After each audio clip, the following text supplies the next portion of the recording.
پر تیرا بڑا احسان ہے غازی، زمین ہند پر تیرا بڑا احسان ہے غازی، یہاں کے ذرے ذرے میں تیرا فیضان ہے غازی، یہاں کے ذرے ذرے میں تیرا فیضان ہے غازی، مٹائے ظلمت باطل اجالا حق کا پھیلایا، مٹائے ظلمت باطل اجالا حق کا پھیلایا، تیری ہر ادا میں شوکت قرآن ہے غازی، تیری ہر ادا میں شوکت قرآن ہے غازی، فروغ دین کی خاطر جوانی تم نے قرباں کی، فروغ دین کی خاطر جوانی تم نے قرباں کی، تیرا ذوق شہادت کس قدر ذیشان ہے غازی، تیرا ذوق شہادت کس قدر ذیشان ہے غازی۔ پیارے دوستو، سرکار سیدنا مسعود غازی رضی اللہ تبارک و تعالی عنہ کی شان اور عظمت میں تو کیا بیان کر سکتا ہوں، ان کی شان و شوکت میں بیان یا ان کی رفعت میں ذکر نہیں کر سکتا، بس اس بات سے آپ تھوڑا سا اندازہ لگا سکتے ہیں کہ ہندوستان میں بے شمار اللہ کے ولی یہاں پر جلوہ فراز ہیں، اور ان کا یہ فیض ہے، ان کے فیض کا یہ صدقہ ہے کہ اب تک ہم تم سلامت ہیں۔ کیا ہے؟ ہم تم جو سلامت ہیں، یہ مت سمجھنا کہ ہم اپنی کوششوں اور ہماری کارکردگی کی وجہ سے ہم سلامت ہیں، ایسا کوئی ہمارے اندر گن نہیں ہے۔ جب سے ہندوستان آزاد ہوا ایسا کوئی ہمارے پاس گن موجود نہیں ہے، وہ لوگ تھے پہلے کے ایسے، وہ ایسے لوگ تھے، اب تو جب سے ہندوستان آزاد ہوا ہے ہم تم بھی آزاد ہو گئے۔ ایسے میں جب سے ہندوستان آزاد ہوا نا تو پھر ہندوستان کے مسلمان نے سوچا اب ہم بھی آزاد ہو گئے ہیں، اب ہمیں کیا ضرورت ہے نماز روزے کی یا کسی بات کی، دل میں آیا تو کرتے، نہیں دل میں آیا تو پھر ادھر سنا ادھر کو نکال دیتے۔ اب آپ حضرات کے سامنے جمعے کے بیان میں نے بولا تھا کہ جو حالات ہیں نمازوں کے، نماز کے تعلق سے بولا تھا، وہ کہ وہی لوگ ہے نہیں ہے، وہ کہ وہی، ایک بھی نہیں بڑھا، ایک کی بھی تعداد ایک آدھا کا آیا ہو تو آیا ہو اللہ ماشاء اللہ، ورنہ حالات تو وہی ہیں نا ہمارے۔ تو بیان تو ہم آج سے نہیں، ہم تو کہ عمریں ختم ہو گئی، بہت سارے قبرستان میں بھی چلے گئے سنتے سنتے، مگر نہیں بدلے۔ تو یہ جو حالات ہیں آج کے اور ہم ابھی تک سلامت ہیں، یہ صرف بزرگوں کا صدقہ ہے، یہ بزرگوں کا صدقہ، ورنہ مطلب یہ ہے 1925 میں انہوں نے اپنی بنیاد ڈالی تھی، تاریخ کے حوالے سے 1925 کے اندر انہوں نے اپنی بنیاد ڈالی تھی، اور صرف اس لیے کہ مسلمانوں کو مٹانے کے لیے، ہندوستان سے مسلمانوں کو کھدیڑنے کے لیے اور ہندوؤں کو ایک جٹ کرنے کے لیے انہوں نے وہ ڈالی تھی۔ آج اتنا عرصہ ابھی تک ان کو گزر گیا، اب یہ 1900 مطلب یہ ہے کہ 24 میں 25 میں ڈالی تھی، 100 سال کا عرصہ گزر گیا، اور 100 سال سے ان کی برابر مہم یہ ہے کہ ہم مسلمانوں کو اور ان کی مسجدوں کو کیسے ختم کریں، مسلمانوں کو اور مسجدوں کو کیسے ختم کریں۔ تو یہ ہماری بدعمالیوں کا آج جو تھوڑا بہت ہم تو کو جو دیکھنے مل رہا نا، جو حالات جو دیکھنے کے مل رہے ہیں، یہ ہم تو کی بدعمالیوں کا نتیجہ ہے، ورنہ اگر ہم تم باعمل ہو جائیں، اگر ہم باعمل ہو جائیں تو پھر کس میں طاقت ہے یار، اگر ہم باعمل ہو جائیں تو پھر کسی میں طاقت نہیں ہے کہ ہمیں ہلا سکے۔ ایسے میں آپ اگر یقین نہ آئے تو آج بھی سرکار سیدنا مسعود غازی رحمۃ اللہ علیہ کے مزار مبارک پر جا کر دیکھیے، ان کی درگاہ پر بہرائے شریف، وہاں پر مسلمان کم غیر مسلموں کا ہجوم زیادہ ہوتا ہے، غیر مسلموں کا میلہ زیادہ ہوتا ہے۔ ایسے میں اور تم مطلب یہ ہے کہ دیبا شریف چلے جائیے، سرکار وارث پاک رحمۃ اللہ علیہ کی درگاہ پہ، وہ ادھر کے جو بڑے کٹر معاملات ہیں، ادھر کے ابھی ادھر اتنے کٹر معاملات نہیں، مگر وہاں پر آپ جا کے دیکھیں گے بڑے بڑے تلک لگانے کے بعد بھی بزرگوں کے آستانے پہ جھکتے ہوئے نظر آتے ہیں۔ تو یہ کیا ہے کہ ان کا فیض اور ان کی شان وہ جانتے ہیں کہ ان کا مقام یہ ہے، ان کا مقام یہ ہے۔ تو سیدنا مسعود غازی رحمۃ اللہ علیہ ہندوستان کی سرزمین پہ پیدا ہوئے، مگر افسوس یہ ہے کہ ہمارے عالم، ہمارے مولانا لوگ بھی بہت کم مطلب یہ ہے کہ سرکار مسعود غازی کے اوپر بتاتے ہیں۔ سرکار غنی نواز کی شان آپ ہمیں بتائیں گے، سرکار مختار کاکی کی ہے، اور بہت سارے بزرگوں کی بتاتے ہیں، مگر سرکار سیدنا مسعود غازی رحمۃ اللہ علیہ کی شان بہت کم مولانا لوگ مطلب یہ ہے کہ بتاتے ہیں۔ بہت کم آپ نے تقریریں ان کے اوپر سنی ہوں گی، مگر شان یہ ہے کہ بہت سارے بزرگوں اور بہت سارے بزرگوں کی اور اللہ والوں کی جو تاریخ اور ان کے جو کمالات، ان کی جو کرامات ہیں اور ان کے جو فضائل لکھے ہیں، وہ عالموں نے یا مفتیوں نے یا مفتی اکرام نے لکھے ہیں، مگر قسم خدا کی حضرت سرکار سیدنا مسعود غازی رحمۃ اللہ علیہ کی شان یہ ہے کہ ان کے فضائل حضرت مختار کاکی نے لکھے ہیں۔ سبحان اللہ۔ کتنے؟ حضرت مختار کاکی رحمۃ اللہ علیہ جو سرکار سیدنا غنی نواز کے خلیفہ اکبر ہیں، انہوں نے لکھے۔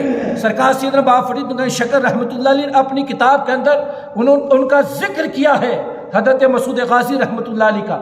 اب جس کا ذکر حضرت بابا فرید گنج شکر جیسا اللہ کا ولی کرے تو پھر اس کی شان اور عظمت کا عالم کیا ہوگا؟ اس کی شان اور عظمت کا عالم کیا ہوگا؟ اور جس کا ذکر حضرت مخدوم پاک جہانگیر اشرف رحمۃ اللہ علیہ بارہا اپنی کتاب کے اندر آپ نے لطائف اشرفیہ میں بارہا حضرت مسعود غازی رحمۃ اللہ علیہ کا ذکر خیر کیا، اور حضرت یحییٰ منوری، حضرت سید یحییٰ منیری رحمۃ اللہ علیہ نے حضرت سید مسعود غازی کا ذکر کیا۔ اور یحییٰ منیری رحمۃ اللہ علیہ پتہ کتنے بڑے ولی کامل کا نام ہے، کتنے بڑے ولی کامل کا نام ہے۔ ایک بات سے آپ اندازہ لگاؤ، بس ایک بات سے سرکار سیدی اعلی حضرت نے یہ واقعہ نقل کیا۔ آپ نے فرمایا، سرکار سیدی اعلی حضرت فرماتے ہیں کہ یحییٰ منیری رحمۃ اللہ علیہ کا ایک مرید تھا، اور کہا کہ بیٹا جب آپ نے ہمارے ہاتھ میں ہاتھ دے دیا تو اب یہ ہاتھ کسی غیر کے ہاتھ میں نہیں جانا چاہیے، یہ ہاتھ۔ اور معاملہ بھی یہی ہے کہ جب ہم نے اپنے پیر کا ہاتھ میں ہاتھ دے دیا تو دوسرا پیر چاہے کتنا عظمت والا بھی کیوں آ جائے، میرے پیر سے عظمت والا نہیں ہو سکتا، یہ تصور ہونا چاہیے۔ فیض لے سکتے ہیں مگر ہاتھ کسی دوسرے کا ہاتھ میں نہیں دینا۔ حضرت یحییٰ منیری رحمۃ اللہ علیہ جن کا مدار بہار کے اندر، اور یہ بہت بڑے اللہ کے ولی گزرے ہیں حضرت یحییٰ منیری رحمۃ اللہ علیہ۔ ایک دن ان کا مرید جو تھا دریا کے کنارے جا رہا تھا، اچانک ٹھوکر لگی، دریا میں گر گیا۔ اب تیرنا آتا نہیں تھا، ندی میں گرا، تیرنا آتا نہیں تھا، وہ ڈوبنا شروع کر دیا، نیچے اوپر ہو رہا، ڈوبنا شروع ہو گیا۔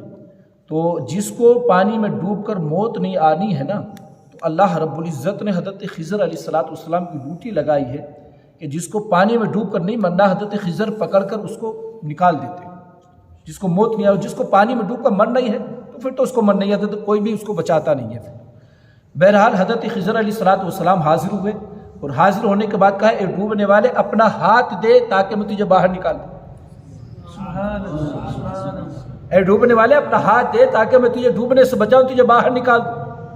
وہ جو یحییٰ منیری کا مرید تھا نا، حضرت سرکار سیدھی حالت فرماتے ہیں کہ مرید ہو تو ایسا مرید ہو جیسے یحییٰ منیری کا مرید ہے۔ جب اس نے کہا، حضرت خضر نے کہا نا، وہ انسانی شکل میں تو وہ تو پہچان نہیں پایا تھا کہ یہ خضر ہے، کہا کہ اپنا ہاتھ دے تاکہ میں تجھے ڈوبنے سے نکالوں۔ تو اب میں تم سے پوچھتا ہوں، ڈوبنے والے کو تنکے کا سہارا کافی ہوتا بچنے کے لیے، ہے نہیں ہے؟ کہ اگر کوئی ڈوب رہا اپنی جان بچانے کے لیے، اگر تو اس کو تنکے کا سہارا بھی مل جائے تو اس سہارے کو پا کر اپنی جان بچانے کی کوشش کرے، مگر جیسے ہی سامنے ہاتھ مانگے کہ اپنا ہاتھ دے تو اس نے اپنا ہاتھ اور پیچھے کر لیا، اور پیچھے کرنے کے بعد اور گوتے کھانا شروع کر دیا۔ اتنی دیر میں سیدنا یحییٰ منیری حاضر ہوئے اور کہا کہ ہاتھ دے، ہاتھ دیا، باہر نکال کر کھڑا کر دیا، باہر نکال کر کھڑا کر دیا۔ یہ یحییٰ منیری ہے، یہ یحییٰ منیری ہے، اور حضرت مسعود غازی رحمۃ اللہ علیہ کے فضائل اور مناقب لکھ رہے۔ کسی نے پوچھا، آپ کے مرید نے پوچھا کہ حضرت یہ کیا معاملہ، عقل ہماری سمجھ میں نہیں آتی، عقل میں نہیں آتی کہ جگہ جگہ لوگوں نے مسعود غازی کے چلے بنا لیے ہیں، اور گھر گھر میں ان کا جھنڈے لگا لیے ہیں، گھر گھر کے اندر جھنڈے لگا لیے، یہ بات ہماری سمجھ میں نہیں آتی۔ تو سرکار سیدنا حضرت یحییٰ منیری رحمۃ اللہ علیہ نے فرمایا تھا کہ پیارے بابو سنو، سب سے زیادہ قیمتی انسان کی کیا شے ہے؟ سب سے زیادہ قیمتی کیا ہے؟ تو کیا حضور آپ ہی بتا دیجئے کیا شے؟ کہ سب سے زیادہ قیمتی انسان کی جو شے ہے وہ ہے جان۔ کیا ہے؟ وہ ہے جان۔ اور جان جیسی انمول دولت حضرت مسعود غازی نے اللہ کے نام پر قربان کر دی، اللہ کے دین پر، اللہ کے نام پر انہوں نے قربان کر دی۔ آپ فرماتے ہیں کہ میرا عقیدہ اور میرا ایمان یہ ہے، اگر ساری دنیا والے بھی اپنے اپنے گھروں کے اندر مسعود غازی کے نام کے جھنڈے لگائیں، اللہ نے مسعود غازی کو وہ طاقت عطا کی ہے کہ ہر گھر میں جا کر اس کو مطلب یہ کہ فیض یاب کر سکتے۔ سرکار سیدنا یحییٰ منیری لکھ رہے ہیں، کسی مولوی ملا جی کی میں بات نہیں کر رہا، یحییٰ منیری کی میں بات کر رہا ہوں کہ جن کے آستانے پر حضرت مخدوم پاک جہانگیر اشرف رحمۃ اللہ علیہ پہنچتے ہیں اور ان سے فیض لیتے ہیں، اور حضرت یحییٰ منیری رحمۃ اللہ علیہ اپنے مریدوں کو کہتے ہیں ایک سید زادہ آئے گا جو میرے جنازے کی نماز پڑھائے گا، اور یہ ٹوپی اس کو دے دینا، یہ ٹوپی اس کو دے دینا۔ میں اس یحییٰ منیری کی بات کر رہا ہوں، وہ یحییٰ منیری رحمۃ اللہ علیہ حضرت ان کا مطلب یہ ہے کہ مسعود غازی رحمۃ اللہ علیہ کا ذکر خیر کر رہے ہیں۔ تو اندازہ لگاؤ جب اتنے بڑے ولی کامل جس کا ذکر کریں، جس کی شان اور عظمت بیان کریں، تو تھوڑی دیر کے اندر میں کیا بیان کر سکتا ہوں؟ بس یہ ہے کہ ان کا نام لے کر اور ان کا تھوڑا سا ذکر کر کر آپ سن کر ان کے فیض سے مالا مال ہو جائے، ان کے فیض سے مالا مال ہو جائے۔ اچھا، ہماری یو پی کے اندر بہت ساری جگہوں پر اور بہار میں بھی کچھ علاقوں میں، بہار کے اندر کچھ علاقوں میں اور یہ نیپال کے کچھ علاقوں میں سرکار سیدنا غازی میاں رحمۃ اللہ علیہ کو بالا میاں کے نام سے بھی یاد کرتے ہیں۔ کیا کہتے ہیں کہ بالا میاں کا آج بیاہ ہے۔ عرس جب ہوتا نا تو ہمارے علاقوں میں بہت سارے جو پرانے بزرگ جو لوگ ہیں نا، تو وہ کیا کہتے ہیں آج بالا میاں کا بیاہ ہے۔ تو وہ اس طرح سے ہی مطلب یہ کہ اپنے گھروں کے اندر ہمارے علاقے میں جب شادی ہوتی ہے نا تو وہ اس کو کڑی بناتے ہیں اور پھلکی وغیرہ ڈالتے ہیں، تو آج بھی بہت سارے علاقوں میں اسی رسم سے ان کی فاتحہ خوانی کرتے ہیں، اسی رسم کے حساب سے فاتحہ خوانی کی جاتی ہے۔ تو سیدنا مسعود غازی رحمۃ اللہ علیہ سید گھرانے سے ہیں، حضرت سرکار سید علی شیر خدا کے بیٹوں میں سے ہیں۔ اللہ اکبر۔ اور میں نے یہ آپ کو جمعے کے دن بتایا تھا، جمعے کے اس میں بیان میں، کہ آپ اجمیر شریف کے اندر پیدا ہوئے۔ 9 سال کی عمر میں اللہ رب العزت نے آپ کو ظاہری علم عطا فرما دیے تھے۔ 9 سال کی عمر میں آپ عالم فاضل بن گئے تھے۔ اللہ اکبر۔ 9 سال کی عمر کے اندر، اور جب آپ کی عمر 14 سال کی ہوئی تو باقاعدے آپ مطلب یہ ہے کہ جنگ میں اور فوج کے اندر شامل ہو گئے تھے 14 سال کی عمر کے اندر، 14 سال کی عمر میں۔ اللہ اکبر۔ اچھا، بہت سارے لوگ یہ کہتے ہیں کہ مسلمان بادشاہوں نے ایک دم خالی مخالی اٹیک کر کے اور ظلم و ستم کیا، ایسا نہیں ہے۔ آپ تاریخ اٹھائیے، محمود غزنوی کو لوگ برا کہتے ہیں نا، بہت سارے لوگ مطلب یہ کہ ہم نے جو ہسٹری پڑھی کہ بڑا ظالم تھا اور بڑا بدمعاش قسم کا آدمی تھا۔ تو میں تم سے پوچھوں گا دوستو، ایک سوال تم سے کر رہا ہوں، تفسیر کی کتابیں جتنی بھی ہیں نا، تفسیر کی کتابوں کے اندر اگر کسی بادشاہ کا ذکر آیا تو وہ محمود غزنوی کا ذکر آیا۔ تو دوستو، اگر وہ ظالم ہوتا تو اس کا ذکر تفسیر کی کتابوں میں آتا؟ بولیے، اس کا ذکر تفسیر کی کتاب۔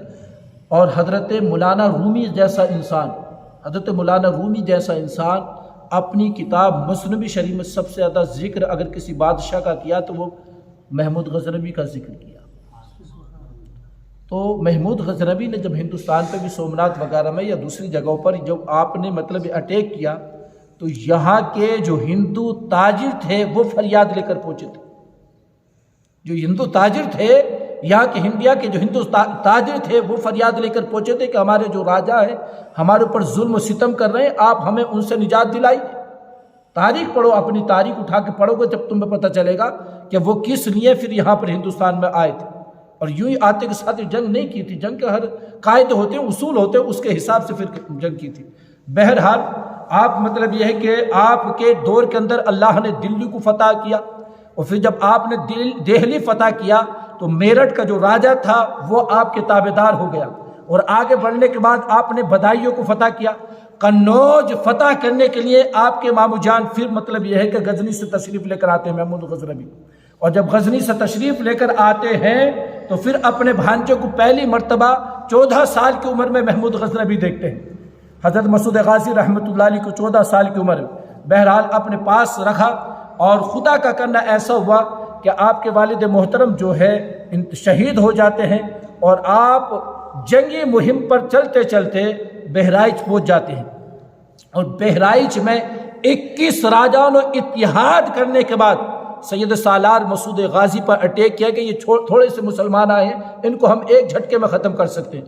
تو 21 راجاؤں نے ملنے کے بعد سیدنا مسعود غازی رحمۃ اللہ علیہ کے اوپر اٹیک کیا، مگر قسم خدا کی شان و شوکت کے ساتھ سیدنا مسعود غازی رحمۃ اللہ علیہ کی فوج اور آپ لڑتے رہے، مگر ان ظالموں نے ایک چال کھیلی مسلمانوں کے ساتھ میں کہ ریتیلی زمین تھی، اس کے اندر سب میں ریتیلی زمین میں تختوں کے اندر یعنی کیلے لگا کر اس کو اوپر سے ریت ڈال دی، اور جب مسلمان لڑتے ہوئے آئے، مسلمان غازی جب لڑتے ہوئے آئے تو خود یہ غیر مسلم جو ہوتے ہیں الگ کو ہٹ جاتے ہیں، اور مسلمانی گھوڑے اس میدان میں جب داخل ہوتے ہیں تو ان کے گھوڑوں کے قدموں میں کیلے چبھ جاتے ہیں، آپس میں گھوڑے بھٹکنا شروع ہو جاتے ہیں، بہت سارے مسلمان جو ہے گھوڑوں سے گر کر شہید ہو جاتے ہیں۔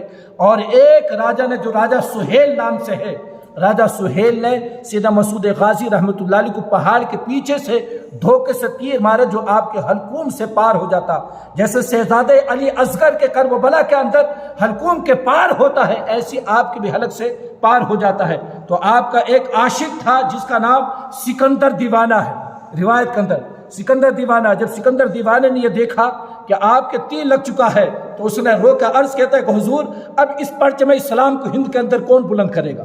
آپ جا رہے ہیں تو اب ہندوستان میں مذہب اسلام کے پرچم کو کون بلند کرے گا؟ تو سید سالار مسعود غازی نے دلاسا دیتے ہوئے کہا تھا کہ میرے دیوانے گھبرانا، اگر میں جا رہا ہوں اللہ پھر مجاہدین کو پیدا کر دے گا، وہ آئیں گے اور اس پرچم اسلام کو گرنے نہیں دیں گے۔ غرض یہ کہ سیدنا مسعود غازی رحمۃ اللہ علیہ، وقت اتنا نہیں ہے کہ تفصیل کے ساتھ میں آپ سے بات کروں، جب مسعود غازی رحمۃ اللہ علیہ شہید ہو جاتے ہیں، اور شہید ہونے کے بعد میں بہت ساری کراماتیں آپ کے شہید کے بعد میں بھی ہیں۔ ایک کرامات میں بیان کر کے اپنی بات کو میں ختم کروں۔ بارہ بنکی ضلع ہے یو پی کے اندر، ایک بارہ بنکی ضلع میں ایک سید عبد الرزاق رحمۃ اللہ علیہ نام سے ایک بزرگ تھے، ان کا ایک حجام تھا، روز ہر ہفتے آپ کی حجامت بنانے کے لیے حجام ان کے گھر آتا۔ حجام ایک دن پہلے آ گیا تو حضرت عبد الرزاق نے فرمایا بھائی کل ہم حجامت بنائیں گے، آج تمہیں ایک دن پہلے کیسا گیا؟ تو اس نے کہا حضرت اگر بنوانی ہے تو آج آپ اپنی حجامت بنوا لیں، اب اس کے بعد میں تم سے ایک ہفتے تک ملاقات نہیں کروں گا، اگلے ہفتے آن کے حجامت بناؤں گا۔ فرمایا کیوں؟ کہ میں جا رہا ہوں غازی میاں کے عرس میں بہرائچ، اور میں ہر سال جاتا ہوں اور میرے گاؤں سے بھی بہت سارے لوگ جا رہے ہیں، میں پھر حجامت نہیں بناؤں گا، آج بنوانی ہے تو بنوا لیں۔ تو حضرت عبد الرزاق رحمۃ اللہ علیہ نے کہا نہیں بھائی حجامت ہم کل بنوائیں گے، کیونکہ اللہ کے رسول کی سنت ہے جمعے کے دن بنانا، آج نہیں ہم بنوائیں گے۔ وہ بھی ضد پڑ گئے، غرض انہوں نے حجامت نہیں بنوائی۔ اب یہ جب دوسرے دن آیا حجامت بنانے تو حجامت بناتے ہوئے رو رہا تھا، یہ رو رہا تھا جو حجام تھا کہ حضرت آپ نے میرے ساتھ میں اچھا نہیں کیا، میرے سب رشتہ دار چلے گئے، خاندان والے چلے گئے، میرے دوست احباب چلے گئے، غازی میاں کے عرس میں جب سے ہم نے ہوش سنبھالا ہے ہر بار ہم غازی میاں کے عرس میں جاتے ہیں، یہ پہلی مرتبہ جو ہم سے چھوٹا۔ اللہ اکبر۔ جب اس کو روتے ہوئے دیکھا نا تو حضرت شیخ عبد الرزاق رحمۃ اللہ نے فرمایا کہ رو نہیں، تم بھی غازی میاں کے عرس میں چلے جاؤ، تم بھی چلے جاؤ گے۔ کہ اب میں کیسے جاؤں گا، اکیلا ہوں، سب لوگ چلے گئے۔ کیا اچھا تم اطمینان کرو ہم تمہارا انتظام کرتے ہیں۔ انہوں نے کاغذ لیا اور قلم لیا، اس میں کچھ لکھا، اور لکھنے کے بعد کہا کہ یہ لو کاغذ ہم تم کو دے رہے ہیں، اس کاغذ کو مٹھی میں پکڑ لو، اور مٹھی میں پکڑنے کے بعد فلاں وقت میں فلاں باغ میں جانا، وہاں تمہیں کوئی گھوڑا سوار ملے گا، اور یہ کاغذ اس کو دے دینا، یہ کاغذ اس کو دے دینا۔ اللہ اکبر۔ کہا کہ حضرت میں پہنچوں گا جبھی تو یہ کاغذ دوں گا۔ فرمایا اچھا تم کو جانا ہی، آنکھیں بند کرو۔ آنکھیں بند کری، اور آنکھیں بند کرنے کے بعد کہا کہ چلو۔ وہ چلا، انہوں نے کہا کہ آنکھیں کھولو۔ جب آنکھیں کھولی تو سرکار غازی میاں کے آستانے پر تھے، سرکار سیدنا غازی میاں رحمۃ اللہ علیہ کے آستانے پر تھا یہ حجام۔ درگاہ میں حاضری دی، فاتحہ خوانی کری، فاتحہ خوانی سے فارغ ہوا۔ فاتحہ خوانی سے فارغ ہونے کے بعد کہا کہ عبد الرزاق صاحب نے کہا تھا کہ فلاں باغ میں مجھے پہنچنا، فلاں ٹائم پر پہنچا۔ وہاں پر پہنچنے کے بعد کیا دیکھتا ہے کہ ایک گھوڑی پر گھوڑا سوار تشریف لے کر آتے ہیں، جن کا لال لباس ہے، پورا لال لباس ہے۔ وہ پرچہ انہوں نے کہا کہ لاؤ، وہ عبد الرزاق نے جو پرچہ دیا وہ پرچہ ہم کو دو۔ پرچہ دیا، وہ اس نے پڑھا، گھوڑا سوار نے پڑھنے کے بعد اس کے پیچھے کچھ لکھا، اور لکھنے کے بعد کہا کہ یہ عبد الرزاق کو دے دینا، یہ عبد الرزاق کو دے دینا۔ تو کہا حضور میں جاؤں کیسے بارہ بنکی؟ کہا کہ آئے کیسے تھے؟ کہ عبد الرزاق نے بھیجا تھا، انہوں نے آنکھیں بند کرائی تھی۔ کہا کہ اچھا یہ بات ہے تو آنکھیں بند کرو. جب آنکھیں بند کرو کہا کہ اب آنکھیں کھولو. جب آنکھیں کھولی تو عبدالرزاق رحمۃ اللہ علیہ کے سامنے تھے. عبدالرزاق رحمۃ اللہ علیہ کے سامنے تھے. وہ پرچہ عبدالرزاق رحمۃ اللہ علیہ کو دیا. دینے کے بعد انہوں نے پڑھا اور پڑھنے کے بعد مسکرانے لگے. اس نے پوچھا حضور میری بات سمجھ میں کچھ نہیں آئی, آپ نے آنکھیں بند کرا کر وہاں بھیج دیا. وہ پرچہ گھوڑا سوار کو دلا دیا, گھوڑا سوار نے لکھ کر کچھ بھیجا تھا, یہ کیا معاملہ ہے؟ فرمایا نادان تو جانتا نہیں, جو وہ گھوڑا سوار تھے وہی تو حضرت مسعود غازی رحمۃ اللہ علیہ تھے, وہی تو سرکار مسعود غازی رحمۃ اللہ علیہ تھے. فرمایا حضور اس پرچے میں کیا لکھا تھا؟ کیا اس پرچے میں میں نے یہ لکھا تھا کہ ہر سال خواہ مخلوق خدا کو اتنے لوگوں کو بلا لیتے ہو, اس کی کیا ضرورت ہے؟ اس کی کیا ضرورت ہے اتنے لوگوں کو بلانے کی, ہر سال بلاتے ہو؟ تو فرمایا حضور پھر کیا انہوں نے واپس اس کے پیچھے یہ لکھا کہ عبدالرزاق جب تم اپنے ایک حجام کو نہیں سنبھال سکتے, ایک حجام کو تم نہیں روک سکے, تو میں لاکھوں مخلوق خدا کو کیسے روک سکتا ہوں اپنے آستانے پر آنے کے لیے؟ اپنے آستانے پر آنے کے لیے میں کیسے روک سکتا ہوں؟ یہ سیدنا مسعود غازی رحمۃ اللہ علیہ ہے کہ قسم خدا کی نہ جو جس حال میں پکارتا ہے, آج بھی یہ بزرگوں کا ایمان یقین ہے کہ مسعود غازی اس کی مدد کو پہنچتے ہیں. مسعود غازی رحمۃ اللہ علیہ اس کی مدد کو پہنچتے ہیں. اور سلطان فیروز شاہ بادشاہ نے اپنی بادشاہت چھوڑنے کے بعد حضرت مسعود غازی کے آستانے پر فقیرانہ لباس پہن کر وہاں پوری زندگی گزاری. یہ تاریخ ہے, میں کبھی موقع ملے گا تو میں سناؤں گا. فیروز شاہ بادشاہ, جو فیروز شاہ تغلق بادشاہ گزرا ہے, فیروز شاہ تغلق بادشاہ, تو یہ پوری زندگی اس نے حضرت کے آستانے پہ گزاری اور فقیر بننے کے. اللہ تعالیٰ قبول فرما لی.